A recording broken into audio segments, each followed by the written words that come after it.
Almost 8 million people watched the mother of all talk shows in the last week. Compared to Barry Weiss's free press, hundreds and hundreds of times more of an audience. Yet Barry Weiss was just paid by Larry Ellison, the second richest man in the world and a bosom buddy of Benjamin Netanyahu, £150 million to own the title of the free press. And she was given CBS television to run. Makes you wonder what we'd be worth if we were available on the open market, which we never will be. But it is an interesting tale. The takeover of what remains of American corporate media by the Israel lobby is so blatant, so obvious as to be laughable. Not only have they forced the owners of TikTok to give TikTok to Israel, Donald Trump said in the week he'd saved TikTok for Gen Z. Well, actually, he saved it for Israel, for Zionism, for Netanyahu, and Gen Z, which isn't particularly fond of any of those three things, will probably start voting with their feet. If I was a tech billionaire, I'd be setting up a new TikTok right now, because the vacuum that will be created by turning these corporate media and social media outfits into Israel Hasbara sheets, well, nobody is going to watch it. But I'm mentioning her to contrast her with Candace Owens.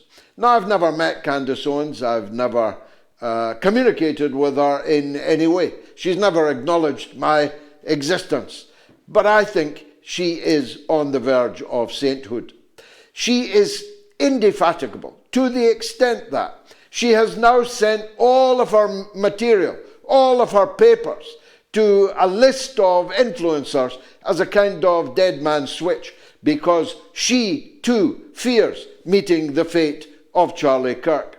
Single-handedly and with great fortitude and a great deal of skill, she has exposed not only the possible co-conspirators in the murder in plain sight in the afternoon, murder in the afternoon in Utah of the popular populist Charlie Kirk of TPUSA, she has established beyond any contradiction that Israel had a major motive for the disappearance from the scene of Charlie Kirk. Now, his friends, unaccountably, started off by denying that. And like a rope-a-dope, like Muhammad Ali against George Foreman in the rumble in the jungle, she let them punch away at her. And then she landed the knockout blow, just like Ali in that moment of epiphany down in Zaire, as it was then called. She allowed Charlie Kirk's best friends to allege that she was crazy, that Charlie Kirk hated her, that Charlie Kirk was with Netanyahu and Israel right up until the end, and then she dropped the nuclear weapon of the exchanges with Charlie Kirk and others, including some of the others who had been guilty of the falsehoods I have just described.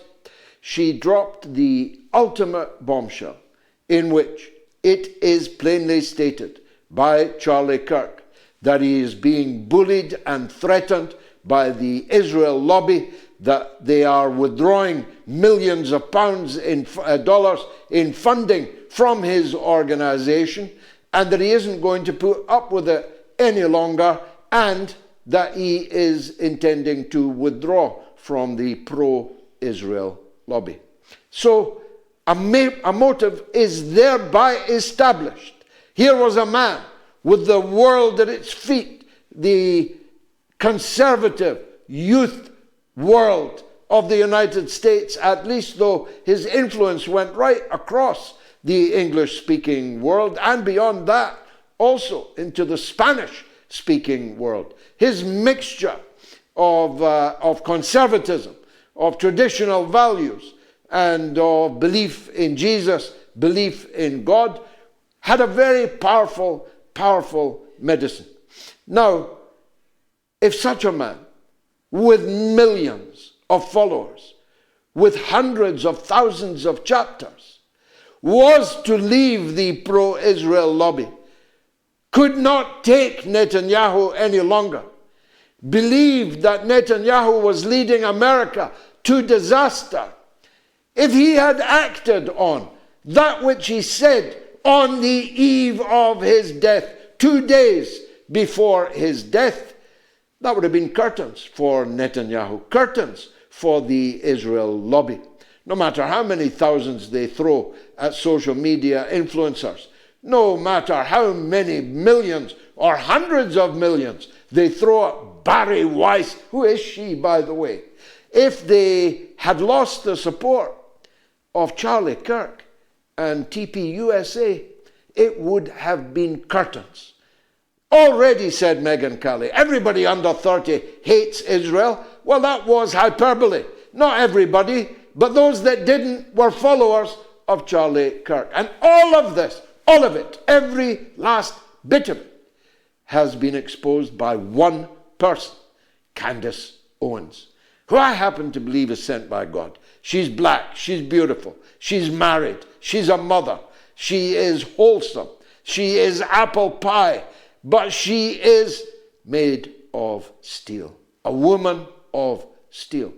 And she has borne the vicissitudes of the slings and arrows of the Israel lobby in the last few weeks with such elegance and such grace that to see her deliver these knockout blows is truly a joy to behold. A thing of beauty is a joy forever. And Candace Owens' search for the truth in the killing of Charlie Kirk will be a joy forever. May God protect her. But tie up the camel also, Candace. Make sure you've got better security than Charlie Kirk had by the end. More of that, I'm sure, with our guests in the rest of the show. But let me move on to the much, much bigger issue of Donald Trump's peace plan. Just a week ago, he was taking a bow. The Nobel Peace Prize was in his lap. It was practically in his pocket. He'd won it, he announced. And he was receiving the most bewilderingly diverse number of nominations for the Nobel Peace Prize, from the government of Pakistan to the government of Ukraine. Although they failed to actually pass the resolution in the parliament of Ukraine, not enough people turned up to vote for Donald. So they seem to have their doubts. But it looked like we finally had a ceasefire and the opening to the Gaza Riviera. We even had its board of directors named, headed by Donald Trump himself, with the chief executive officer based in his luxury home in Jerusalem, Tony Blair, the blood-soaked, spattered war criminal, former Prime Minister of Britain. We even had Jared Kushner looking at the potential bonanza of the real estate that they intended to build on the bones, on the blood of the hundreds of thousands who have been slaughtered there. It looked like a deal until it wasn't. The resistance in Gaza reluctantly accepted the bones, if you will forgive the pun, of the Trump plan as an alternative to complete annihilation and absolute ethnic cleansing. But that didn't make any difference. Netanyahu had already rewritten Donald Trump's peace plan, the one he agreed in New York with the Arab and Muslim leaders, gave it to Netanyahu, who rewrote it. Even that rewritten script is now running into the sand. The other thing that's running into the sand every single hour of every single day is the blood of Palestinian families, refugees, almost all of them with an entitlement to international protection. That's why the United Nations has schools there, has a food program there. That's why the United Nations has clinics there and staff there. I've traveled with them many, many times in Gaza and visited the United Nations installations in Gaza many, many times, making it clear that the international community has a legal responsibility to protect and sustain people who are, after all, resident in an illegally occupied strip, an illegally occupied piece of land that virtually every government in the world now recognizes, literally recognizes, with a capital R, as a part of the Palestinian state, first born in Oslo, in the Oslo Accords, later adopted by the UN Security Council as their property. But of course, if Gaza becomes ruled by Tony Blair and Donald Trump and becomes a kind of Disneyland for Trump and his in-laws to ply their wicked trades of gambling and all the rest, it will scarcely be feasible for that to be a part of the Palestinian state, leaving only then the West Bank, where the violence of the illegal settlers and the army and police that back them every inch of the way has begun to reach fever pitch. Towns, villages, isolated farms are all being occupied by force, their people driven out by force, sometimes maimed, sometimes murdered in the doing. So it's not looking great, Donald, for your Nobel Peace Prize, because it doesn't look like there is any peace coming in Palestine anytime soon. Certainly the heroes of the Sumud means steadfastness, the Sumud flotilla, which was illegally seized on the high seas, and hundreds, 500 people, some of them very famous people indeed, have now undergone their own Calvary. Those 500 were taken to the foul torture den called a prison, but in fact a murder and torture den for Palestinians cast into it, a place where very few emerge alive, and those that do come out completely unrecognizable to their former selves. These famous people, the most famous of whom was Saint Greta Thunberg, may God preserve her always, were taken into this prison, and it looked like we might never see some of them alive again. Mandela's grandson, our own Tig Hickey, coming up in just a minute. Yvonne Ridley, my fellow candidate in the Scottish Parliament elections in Glasgow in just a few months from now. Famous people, well-meaning people, saintly people, elderly people, like an old Glasgow lady of 70 who's now in hospital because of the severe dehydration and other maltreatment, slamming an iron door on her already broken leg, have now become commonplace in every part of the world from which these flotilla prisoners have returned. People suffering post-traumatic stress disorder from having been snatched at gunpoint in the night on the high sea when no one remotely had a right to take them, and then thrown into a dungeon. Greta, forced to kiss the Israeli flag, dragged by her hair, pictures of her taken against her will, wearing the Israeli flag, and multiple reports, including from Tig Hickey, who will be coming up in just 5 minutes, that the prisoners were forced for the first few days to drink their water from the toilet. It all sounds just like another day in the settler state, at least if you were a Palestinian. If this is how they treat famous Western people with powerful passports in their pockets, with powerful and important states, including states that are the biggest benefactors of their Israeli captors, this is how they are treated. Can you imagine how they treat the Palestinian hostages? For that is what they are. If the Israeli hostages in Gaza are hostages, the Palestinian prisoners are also hostages.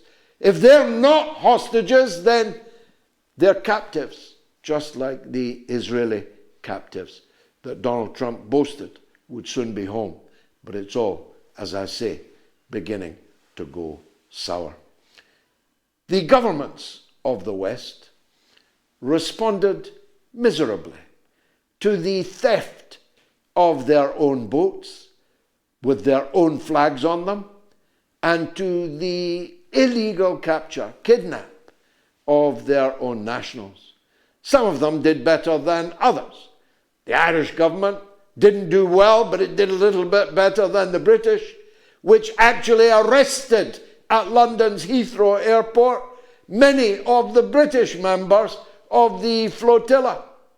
The American government did so little that the American prisoners were virtually the last to be released.